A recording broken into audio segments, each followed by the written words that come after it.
নমস্কার। একদম অর্কিডের অনেক প্রশ্ন এসছে, অর্কিডের আপনার অর্কিড বাগানটা সবাই দেখতে চাইছে, আর তার থেকেও বড় কথা অর্কিডের একটা A to Z ওভারঅল পরিচর্যা কেমন হবে এখানে এই সময় ফেব্রুয়ারি মাসে সেটা একটু বলে দিন। বলে দিই, প্রথমে আমি সেটা এটা দেখাই। এগুলো ভেন্ডা অর্কিড আর কি। এই ভেন্ডা কিন্তু পুরোপুরি মানে একদম হ্যাঙ্গিং থাকে, মানে এখানে মিডিয়া থাকে না এইসব ভেন্ডাগুলো, ঠিক আছে? আচ্ছা, এই ভেন্ডার কোনো মিডিয়া থাকে না। আর একটা দ্বিতীয় ব্যাপার হচ্ছে এখানে দেখা যাচ্ছে এগুলো একদম শুধু বেয়ার রুট থাকবে, ঠিক আছে? আর এই ভেন্ডাতে মোটামুটি শীতকালটা একটু চাপা থাকলেও এই গরমকাল থেকে এই ফেব্রুয়ারি 2 থেকে ও বাড়তে শুরু করে দেবে, ঠিক আছে? ও বাড়তে শুরু করে দেবে ওই ফেব্রুয়ারি থেকে। এই এখানে 3 বার মতন দিনে জল লাগে গরমকালে, সকাল দুপুর আর বিকেলের দিকটাতে, ঠিক আছে? আর শীতকালে মোটামুটি 2 বার লাগে, সকাল আর বিকেলটা বা দুপুরটাতে। এরকম একটা ব্যাপার। এই জলটা দিয়ে পুরো স্নান করাতে, ওই জলই কিন্তু আসল ব্যাপার ভেন্ডার। আর শীতে একটু খাবার চেপে রাখলেও যখন এই গরম থেকে খাবার চালু করতে হয়, উইকে একবার মোটামুটি একটা NPK ব্যালেন্স কিছু দিয়ে চালু করতে হবে আপনাকে। আর তার সঙ্গে তো করতে হবে কি, ওই মাইক্রোনিউট্রিয়েন্টসের মতন কিছু একটা মাসে একবার লাগলো, একদম মানে অ্যাগ্লোবিন ম্যাক্স টাইপের কিছু একটা, একবার সিউইড লাগলো, এইভাবে একটু অল্টারনেট করে দিতে হয়। আর সেকেন্ডলি যেটা ব্যাপার হচ্ছে ভেন্ডাতে এই ডরমেন্সি বলে যে ব্যাপারটা থাকে না অর্কিডে, তো ভেন্ডার কিন্তু কোনো অ্যাকচুয়ালি ডরমেন্সি নেই, ঠিক আছে? কেননা ভেন্ডার কোনো স্টোরেজ হয় না, একদম দেখুন প্লেন নর্মাল গাছ, কিছুই এখানে নেই। এই যে বার্ড আসছে বা আস্তে আস্তে করে এইসব, এগুলো জাস্ট নর্মাল শিকড়। এই শিকড় যত মারবে ভেন্ডা তত সুন্দর তার ইয়েটা হবে, তত সুন্দর গাছ তৈরি হবে। এই হচ্ছে শিকড় বন্ধুরা, দেখুন ভালো। হ্যাঁ, এই যে সব রুট, এই রুট যত হবে না তত কিন্তু তার ভালো স্বাস্থ্যবান হবে একদম। তো এই ভেন্ডার কোনো স্টোরেজ কিছু নেই, দ্যাটস ওয়াই আপনার ভেন্ডাতে হবে কিরকম, অনলি ফর বিয়ার রুট বলে আপনার 20 মারছে, ঠিক আছে? এগুলো সব বার্ড আসছে, এখানে একবার সামনে থেকে এই দেখুন সব বার্ড আসছে। এবার 20 ধরবে সব গাছে, ঠিক আছে? এবার অনেক গুলো ভেতরে বার্ড এসছে, এইখানে দেখা যাচ্ছে বার্ড আসছে,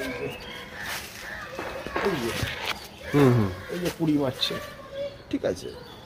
বন্ধুরা খেয়াল করে দেখুন কত ভেন্ডার কালেকশন নীলদার কাছে, মানে একটা রুম অলরেডি বানানো হয়েছে এবং ওপরে কিন্তু 50% গ্রিন নেট দেওয়া আছে। ঠিক, খুঁজে দেখলেই দেখতে পাবে। এইখানে 20 মারছে, প্রচুর গাছ থেকে 20 মারবে বসে, ঠিক আছে? 20 অলরেডি শুরু হয়ে গেছে মারা, এবার ফুল ফুটবে আর কি। তো এই ব্যাপারটা, আর উপরে গ্রিন নেটের ব্যাপারটা একটু বলে দিন নীলদা। 50% নেট বলতে 50% নেট আছে, একদম 50% আছে। এর বেশি লাগালে পরে বিপদ সম্ভাবনা। 50% নেটটা সবচেয়ে বেটার হবে, ইউজ করি। আর এখানে ময়েশ্চারের ব্যাপারটা নিচ থেকে যে আপনি যে নিচে যে ইনডোর প্ল্যান্টগুলো রেখেছেন, এই নিচে ইনডোর প্ল্যান্টগুলো রাখা রয়েছে, এইসব প্ল্যান্টগুলো এগুলো হচ্ছে ভেন্ডাটা ভেপারাইজ ব্যাপার থাকতে পারে। এই যে গাছগুলো রাখা রয়েছে এরকম পুরো একটু ইয়ে করে, এগুলো সয়েল বা মিডিয়া এগুলো যখন জল দিচ্ছি আমি, তো এটা জল ওয়াটার হোল্ড করছে, ময়েশ্চার হোল্ড করছে। তারপরে যখন এই ভেপারাইজ করছে ব্যাপারটা, তখন একটু হালকা হলেও ময়েস বা ওটা হিউমিডিটি গ্যাদার করছে, ঠিক? তো সেই ব্যাপারটা খুব বাস্তব জিনিস। এবং দ্বিতীয়ত হচ্ছে এটা কিন্তু মানে একটু ঘেঁষাঘেঁষি করে একটু তাড়াতাড়ি ইয়ে করে রাখা রয়েছে। এর ফলে এরা ওই যদিও বা সাধারণ প্রধান একেবারে থেকে করছে, তার ফলে ময়েশ্চার গ্যাদার করছে। এই হিউমিডিটি গ্যাদার করাটা খুব ভেন্ডার জরুরি দরকার। ফাঁকা দিয়ে রেখে দিলাম 3-4টে গাছ আর হালকা, ওখানে কিন্তু একটু বারে জল দেওয়া বা মেনটেন করে ঝামেলা হয়ে যাবে। এটা আসানি একটা প্রক্রিয়া, যাতে করে আমি ব্যাপারটা এমন কম্প্যাক্ট করে রাখবো, নিজেরই ময়েশ্চার আদান প্রদান করবে, হিউমিডিটি গ্যাদার করবে। আর একটা জঙ্গলি পরিবেশ লাগবে, মানে ভেন্ডা যদি আমরা গ্রো করতে চাই, যে কোনো অর্কিড একটা একটু ভালো জঙ্গলি পরিবেশ থাকলে পরে এই জিনিসটা ভালো ইজি গ্রো হয়। বন্ধুরা দেখুন আমরা রুম শিফট করছি, এই যে ভেন্ডা থেকে চলে গেলাম পাশের ক্যাটেলিয়া ডেন্ড্রোবিয়ামের সেটআপে। দেখুন যে ক্যাটেলিয়া এখানে ফুটলো একটা, এখানে সুন্দর, খুব সুন্দর ক্যাটেলিয়া, এটা মিনি ক্যাটেলিয়া। বাহ, দারুণ রংটা। এটা 2-3 দিন মানে বেশ কদিন হয়ে যাওয়ার পরে হলে একটা ইয়ে হয়ে গেল, দিনের বেলা আবার খোলে ফুলটা। এই যে ক্যাটেলিয়া এখানে বিশাল বড় বড় গাছ রয়েছে, ঠিক আছে? বিরাট বড় গাছে ফুল মেরে আবার শুকিয়ে গেছে এগুলো, ঠিক। তো ক্যাটেলিয়া এখানে রয়েছে প্রচুর, এখানে অনেকগুলো কিছু রয়েছে। এখানে যেমন ডেন্ড্রোবিয়াম রয়েছে প্রচুর, ভেতরে ঢুকলে দেখা যাবে। এখানে প্রচুর ডেন্ড্রোবিয়াম রয়েছে। ডেন্ড্রোবিয়াম কিন্তু মানে শীতকালটা পুরো ডরমেন্স খেয়ে বসে থাকে এখন। এই ডরমেন্সির মানেই যে পাতা ফাতা পরে নেড়ামোচা হয়ে যাওয়া, ঠিক আছে, বা ডান্ডা হয়ে যাওয়া, সেটা ঠিক না ব্যাপারটা। ডরমেন্সি মানে গাছটাকে হাইবারনেশনে নিয়ে যাওয়া। তো সেখানে ডরমেন্সি খাওয়া গাছ কিন্তু এগুলো, কিন্তু আপনার এখানে কিন্তু কোনো রকম মানে অত বেশি ডিফোলিয়েজ ব্যাপারটা কম আছে। তো এটা একটা কাজ লাগানোর ব্যাপার আছে। ডিফোলিয়েজ ডরমেন্সিতে হতেই হবে তার কোনো মানে নেই। ডরমেন্সিকে ব্যাস্টিন কিভাবে হাইবেনেশন রাখবো সেটা আপনার সবচেয়ে বড় ব্যাপার একখানে, ঠিক আছে। এটা পুরোপুরি জল আর খাবারের একটা কোঅর্ডিনেশন ব্যালেন্স আর কি। তো সেখানে আমি কখনোই ওটাকে হাইবারনেশন নেওয়ার জন্য একদম ডিফোলিজ করে দেওয়াটা ডরমেন্সি, সেটা কিন্তু বাস্তব না। ডরমেন্সির অনেকগুলো বিতর্ক আছে, বিভিন্ন গাছের ডরমেন্সি বিভিন্ন রকম হয়। তো ডরমেন্সি আসল কথা হচ্ছে হাইবারনেশন নিয়ে যাওয়া, তার জন্য ডিফোলিজ হতে তার কোনো মানে নেই, ঠিক আছে। সেটা আপনি ফলিয়েজ রাখবেন কিনা, তুমি ফলিয়েজ রাখবে কিনা গাছটা, সেটা তোমার ব্যাপার ডিপেন্ড করবে। সেটা ওই রাখলে তারপর পারফরমেন্সটা বেশি পাওয়া যায়। তো আমি সেভাবেই রাখি, কিন্তু নতুন কোনো গ্রোথ নেই, নতুন করে বালবিদ দিলাম, পুরো থমকে বসে রয়েছে গাছ, ঠিক আছে। যেখানে এখন অনেকের গাছে কুড়ি মারছে, ফুল মারছে, এখানে থমকে বসানো গাছ সব, ঠিক আছে। কিন্তু কি ওই ডরমেন্সি খাওয়া এবার কিন্তু ডিফোলিজ না বছর হয়ে যাবে না। তো এইগুলো গিয়ার আপ কখন থেকে মানে এদের শুরু হচ্ছে এইবার এখন হবে, মানে এই সেকেন্ড উইক ফেব্রুয়ারি চলে গেল, এই গরম গরম ভাব পড়বে মার্চের গোড়া থেকে, এবার আবার এগুলো নতুন করে সব ডাল ফাল মারবে, হুড় করে বড় হবে। এইখানে যেমন ছোট গাছ লাগানো রয়েছে, ছোট গাছ লাগানো রয়েছে, দেখো ছোট গাছে খুব কিছু প্রোগ্রেস নেই, কিন্তু এত বাচ্চা গাছ, এইটুকুন গাছ আমরা কিনি ডেনড্রোবিয়ামের, এইটুকুন গাছ সত্যি অসাধারণ। এইটুকুন গাছ কিনে এখান থেকে এরকম বড় বড় তুলে দেবো, ঠিক আছে। এইরকম হবে ডেনড্রোবিয়াম, একবারে বড় গাছ কিনে লাগানোটা কোনো যুক্তিসঙ্গত ব্যাপার না। এই ছোট ছোট গাছ হুড় করে উঠে যাবে। এই যে এখন দেখো এইগুলো নতুন কেনা গাছ, কিন্তু গাছগুলো কিরকম এতদিন শীতকাল পরে থমকানো ছিল, এই যে গরম হাওয়া মারলো না, এই শীতকাল পাচ্ছে, এইবার দেখো এই যে মাঝখানে কচ্ছাচ্ছে, ঠিক আছে। এই যে ছোট্ট এইবার ছাড়ছে, এই দেখো সব গাছে এইবার ছাড়তে শুরু করে দিচ্ছে। কিন্তু এতদিন পর্যন্ত গাছগুলোকে আমি ডিফোলিয়েজ করিনি, কিন্তু এই বাচ্চা গাছও ডিফোলিয়েজ করিনি, ওইভাবে পুরো থমকানো রেখে দিয়েছিলাম, ঠিক আছে। থমকে রাখাটা খুব দরকার, এটা কিন্তু পুরো জল খাওয়ার একটা কোঅর্ডিনেশন, তা নাহলে কিন্তু মোটামুটি ওই ডিফোলিজ হয়ে থাকবে। ডিফোলিজ হয়নি গাছগুলো, ঠিক আছে। আচ্ছা নীলদা, একটা কথা, অনেকে বলে যে অর্কিডকে নাকি ফোর্সফুলি ডরমেন্সিতে পাঠানো যায়, এই ব্যাপারে দু এক কথা। ফোর্সফুলি তো সব গাছকেই পাঠানো যাবে, কিন্তু আমি ফোর্সফুলি পাঠাতে যাবো কেন? আমার কোনো কারণ তো নেই আমার ফোর্সফুলি পাঠানো, ঠিক। অর্কিডকে আমি ফোর্সফুলি ডরমেন্সি পাঠানোর চেষ্টারও উপায় করি, তাতে আমি কি হাতি ঘোড়া লাভবান হব? কারণ অর্কিডের তো অলরেডি স্টোরেজ, ডেনড্রোবিয়ামের তো স্টোরেজ রয়েছে, ডরমেন্সি খায় হচ্ছে স্টোরেজ আছে সে গাছগুলো, মানে ডেনড্রোবিয়ামের এই ক্রেনগুলো এখানে স্টোরেজ আছে, ঠিক আছে। ক্যাটেলিয়ার যেমন এই যে পেশ বাল্ব, এই পেশ বাল্বের স্টোরেজ আছে, এরা ডরমেন্সি খাবে। ভেন্ডা কোনো স্টুডেন্ট খাবে না, কোনোদিনই খাবে না, খাওয়া দিয়ে গাছটা মারা যাবে একদম। আমি এটাই আমি সেদিনকে বলছিলাম আপনার সঙ্গে, ভেন্ডা গাছের যেহেতু ডরমেন্সি নেই, কিন্তু প্রচুর মানুষ এটা বলে যে ভেন্ডা এখন ডরমেন্টিক্যাল স্টেজের মধ্যে দিয়ে যাচ্ছে, জানেন না। কারণ ভেন্ডা ডরমেন্ট কি করে হবে? স্টোরেজ নেই, স্টোরেজ নেই, কুড়ি মারছে বসে, এই যে বার্ড মারছে, এর কোনো স্টোরেজ আছে কি? এই যে দুটো করে বার্ড মারছে, এখানে দুটো করে বার্ড মারছে, সব ফিলেনপস, এই যে বড় বড় বার্ড মারছে এখানে। তো এই ফিলেনপসিসে দিয়ে এই এত রুট মারলো, এর কোনো স্টোরেজ আছে কি? নেই তো, না না একদমই। তাহলে একে আমি ওই ডরমেন্সি খাওয়ার চেষ্টা করতে মারা যাবে গাছটা, আর আমি ডরমেন্সিটা খাওয়াবোই বা কেন? যে গাছের ন্যাচারাল ডরমেন্সি যখন হবে তখন সেটাকে আমি মেনটেন করতে করবো, তার ডিফোলিয়েজ হবে কি না সেটা আমার হাতে থাকতে পারে। মানে আমি একবারে পাতা পড়ে নেড়া মোজা করে হয়ে যাবে সেটা আমি পাতা এইসব ছুক করে, তো সেন্সিটিভ গাছ না, আমি একবার একটা সাধারণ লেবু গাছ হতো, আমি পাতা ফাতা ফেলেও ঠিক আছে নিজের মতন চলে গেল, তাই হয় জেনারেলি। তো আমি যদি এখন এইসব সেন্সিটিভ গাছ এখানে পুরো ছোট ছোট গাছগুলো আছে এখানে ফুল ডিফোলিয়েজ করে দিই, তাহলে পরে মুশকিলের ব্যাপার হয়ে যাবে। তো সেখানে আমার ওই ধরে রাখাটা আমার কেন, আমি ধরে রেখেছি পাতাগুলো, ঠিক আছে। তার মানে কিন্তু গাছগুলো ডরমেন্সি খায়নি তা কিন্তু না, গাছকে থমকে রাখা মানে জাস্ট কমায় চলে গেছে না, মানুষ ব্রেনটা কাজ করছে এবং সমস্ত শরীরের কলকে কাজ করছে, কিন্তু মানুষটা কোনো সারা শব্দ নেই, তার মানে মানুষটা মারা যায়নি, হাইবারনেশনে রয়েছে, ঠিক ঠিক। দ্যাটস লাইক, সেটাই হলো ডরমেন্সি। দারুণ এক্সপ্লেনেশন এটা। ডরমেন্সি মানে কিন্তু সে মানুষ বা জিনিসটা একবারে সেই নেড়ামোচা হয়ে পাতা পড়ে গেল, হয়ে গেল, ওটা না, থমকে রেখে দেওয়া, চুপ করিয়ে বসিয়ে রেখে দেওয়া, ঠিক আছে।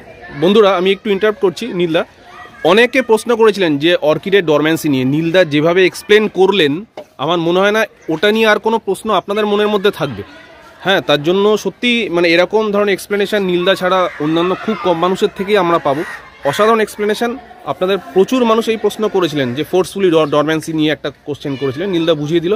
আচ্ছা নীলদা, একটা প্রশ্ন, এই যারা প্রথমবার হাতে করে দিচ্ছে অর্কিডে, ধরুন ডেনড্রোবিয়াম নিয়ে এসছে, তো সেক্ষেত্রে একটুখানি পরিচর্যাটা হালকা করে। দেখুন, ডেনড্রোবিয়াম কেনা হচ্ছে ভালো সময় হচ্ছে এই মার্চ মাসের শুরু থেকে, এই এখন থেকে ফেব্রুয়ারি সেকেন্ড উইক থার্ড উইক।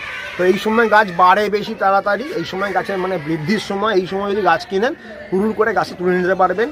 আর ডেনড্রোবিয়াম খুব ইজি গাছ, ছোটো জায়গায় পটিং করুন, টাইট পটিং করুন, এমনি জাস্ট একটু এমন কিছু ব্রাইট লাইটে রাখুন, কিন্তু ডাইরেক্ট সানলাইট না, উজ্জ্বল আলো থাকবে, কিন্তু রোদ্দুর নেই বা স্যাঁতস্যাঁতে জায়গা নয়, কিন্তু আপনার আলো থাকবে প্রচুর, ডাইরেক্ট লাইট থাকবে না।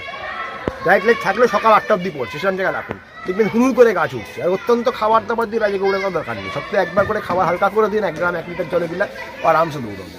আর ডেন্ডোবিয়ামে ফোলিয়ার ফিডিংটা কিরকম হবে একটু? ডেন্ডোবিয়ামে ফোলিয়ার ফিডিং গাছ যখন জল দেবেন ভাসিয়ে দিন, একদম গাছ ভরিয়ে জল দিন, পুরো আগাবাস্তলা। আমি জল দেবো আপনার দেখাতে পারি দরকার হলে, জল আর ভাসিয়ে দিন একদম। কিভাবে জল দিতে আমি জল দেখলে আটকে উঠবে অনেকে, অনেক আটকে উঠেছে এসে। আর দ্বিতীয়ত হচ্ছে ওকে সপ্তাহে 1 দিন করে আপনি কোনো সপ্তাহে ব্যালেন্স দিয়ে 20 বা ব্যালেন্স মিনি আপনি 1 গ্রাম 1 লিটার জলে একটা পুরো গাছ স্প্রে করলেন, পরের সপ্তাহে একটা সিউইড স্প্রে করলেন, ঠিক আছে, পরের সপ্তাহে একখানা আপনি এরকম অল্টারনেটিভ এনকিপে চালাবেন। তো ওইভাবে আরামসে আপনি তুলে, বেশি খাবার দাবার দিলে বেশি ভালো তার কোনো মানে নেই, ঠিক আছে। ঠিক ঠিক। গাছের বয়স অনুযায়ী খাবার হবে। এখন এই ছোটো ছোটো এইসব গাছগুলো, এইগুলোর মধ্যে কী আছে খাবার দেওয়ার মতো, তাই না কি? এগুলো হুড়ুকে খাবার দিলে মুশকিল হয়ে যাবে। এইগুলো যখন বড় হয়ে গেলে খাবার নিতে পারবে। এগুলো তো মানে খাবার নেওয়া একটা পিপিএমে হাত করলে পরে এটা নির্দিষ্ট পিপিএমে খাবার নেয়, তার বেশি নিতে পারে, তাহলে বাকিটা স্টোর হয়ে গেল, আর স্টোর হয়ে গেলে মুশকিল হয়ে যাবে। তো সেই হচ্ছে ব্যাপার। তো এইগুলো এরকম ডরমেন্সি খেয়ে বসে রয়েছে এখন, এইগুলো এবার ছাড়বে। এই প্ল্যান্টগুলো অসাধারণ পারফরমেন্স দেবে, বোঝাই যাচ্ছে। একটা ট্রেন থেকে 6-8টা কুড়ি মারবে এইসব ট্রেন থেকে, তাহলে ভাবা যায় 6-8টা কুড়ি মারো নেই, 3-4টে মারছে। আপনার অর্কিড বাগানে এই যে প্রত্যেকটা অর্কিডের যে হেলথ, শুধু অর্কিড বলবো না, গোলাপ থেকে শুরু করে প্রত্যেকটা গাছের একটা হেলথের একটা বিশাল বড় জিনিস দেখতে পাচ্ছি। মানে প্রত্যেককে মনে হচ্ছে একদম রুষ্টপুষ্ট গাছ। মানে ওই ব্যাপারটা কি সিস্টেমেটিক ভাবে চলা, মানে দেখো প্রত্যেকের পাড়াতে আমাদের একটা ছেলে জিম করে, সে ডায়েট মেনটেন করে এবং ভালো ওয়েট ফেস করে একটা নির্দিষ্ট ইয়েতে সিস্টেমে চলে, তার চেহারা লুক আপ বা গেট আপ আলাদা রকম হবে। আমরা যেমন ডাল চচ্চড়ি ভাত টাত খেয়ে যা পাচ্ছি তাই খাচ্ছি, আমাদের এই যে সিস্টেম মেনে চলা বা সিস্টেমেটিক ভাবে চলা, ওর যে আউটলুক বা গেট আপ কিন্তু চোখ নজর কারার মতনই হবে। এটা সবের ক্ষেত্রেই প্রযোজ্য, যারা খাবার খায় বা যদি গিয়ে তাদের সবই ক্ষেত্রেই প্রযোজ্য। এটা তো সিস্টেমেটিক ভাবে চললে পরে কিন্তু এই গাট্টা গোটা দাগলা ব্যাপারটাই আসবে, ঠিক আছে। এই হচ্ছে ব্যাপারটা। দেখুন আপনার অলরেডি কিন্তু পারফরমেন্স শুরু হয়ে গিয়েছে।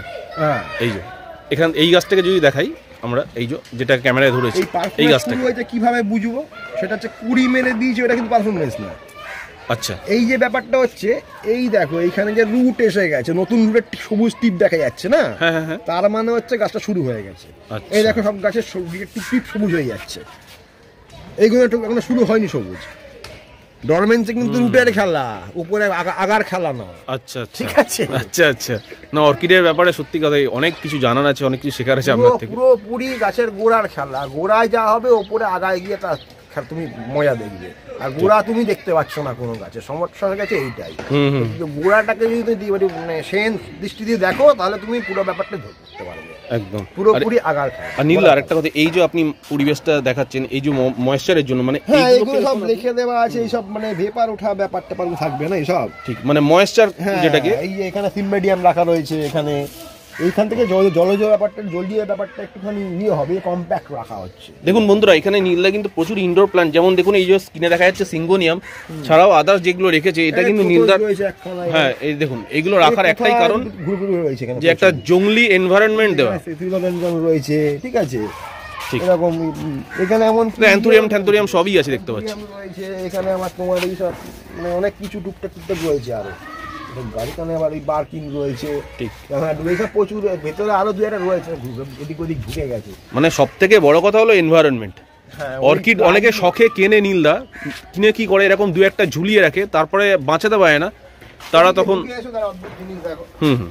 এইখানে দেখেছো কি অবস্থা, হ্যাঁ পিছন দিয়ে চলে যায়, দেখেছো এই যে ব্যাপারটা, এইরকম ওই যে ঠিক এইসব ব্যাপারগুলো রাখতে সুবিধা হবে। বন্ধুরা ভালো করে একটু বোঝার চেষ্টা করুন, নীলদা যেটা বলতে চাইছে সেটা হচ্ছে কি একটা পরিবেশ। অর্কিড কিন্তু আপনি তখনই ভালো করতে পারবেন যখন আপনি সুন্দর একটা পরিবেশ দেবেন অর্কিডকে। মানে অর্কিড ঠিক পটের বিবি না আর কি, ঠিক পটে আঁকা সুন্দর পরিচ্ছন্ন বিবি অর্কিড নয়। অর্কিডটা একটু এরকম ধরনেরই জায়গায় ভালো পারফরমেন্স দেয়, ঠিক আছে। ঠিক আমি যেমন এখানে গোলাপ বা এইসব রেখেছি ক্লিন জায়গায়, এইরকম ভাবে ও রাখলে কিন্তু থাকবে না, কেন থাকবে কিন্তু, মানে আপনি যে পেতেন যা তারা তো 50% বা 60% পাবেন। ঠিক। তা নীলদা, যারা অর্কিড প্রথম শুরু করবে তারা ডেন্ডোবিয়াম ডেন হচ্ছে সবচেয়ে ইজি গাছ, ফেলে রাখলেও ফুল দেয়। ডেন দিয়ে করুন, খাবার দাবার সীমিত দিন, খাবার দাবার বেশি দিলেই মুশকিল হয়। তারপর ওখানে হাতে করি হয়ে গেলে তখন তারা ক্যাটেলি অথবা ফিলোনপসিসে, ডেনের পরে ওই ফিলোনপসিসে যাওয়াটা ব্যাপার, ওই পরিবেশে ফিলোনপসিসে যাওয়ায় ভেন্ডা কিন্তু খুব সবচেয়ে কঠিন আর কি, মানে এইটা যেগুলো আপনি দেখতে পাচ্ছেন প্রচন্ডটা ভেন্ডা কিন্তু করে লোকে কিনতে হ্যাস করো না, মানে ভেন্ডা যদি একবার ঝাড় হয় না পুরো গাছকে আর ঝাড় হয়ে যায়। ঠিক। আর যেমন দাম তেমন রোখা যায় না, ভেন্ডা হলেও রোখা যাবে না তোমার, সেই ডেনটা আবার বাচ্চা দিয়ে যাবে, ভেন্ডা রোখা যাবে না। ঠিক আছে, ঠিক। তো বন্ধুরা, আশা করি আপনারা এই ভিডিও থেকে অনেক অনেক গুরুত্বপূর্ণ তথ্য পেলেন। নীলদা কিন্তু আপনাদেরকে এনর্মাস হেল্প করলেন, অর্কিডের একটা পরিবেশ বোঝালেন এবং অর্কিডে কীভাবে হাতে করি দেবেন সেটাও বোঝালেন, সাথে কিন্তু পরিচর্যাও হালকা ফুলকা বলে দিলেন। তো বন্ধুরা, আজকে ভিডিওটা আমি এখানেই শেষ করছি। আর ভিডিওটা ভালো লেগে থাকলে নীলদাকে কমেন্টে কিন্তু অবশ্যই বলবেন কী ধরনের কোশ্চেন আপনি করছেন, সেই কোশ্চেন নিয়েও পরে একটা ভিডিও হবে নীলদা বলেছে। আর কমেন্ট বক্সে অবশ্যই জানাবেন কী ধরনের ভিডিও আপনারা দেখতে চান। আর ভিডিওটা ভালো লাগলে লাইক শেয়ার করবেন, সবার কাছে পৌঁছে দেবেন যারা অর্কিড ভালোবাসে। তো নীলদা, আজকে এই পর্যন্তই ভিডিওটা রাখছি। নমস্কার।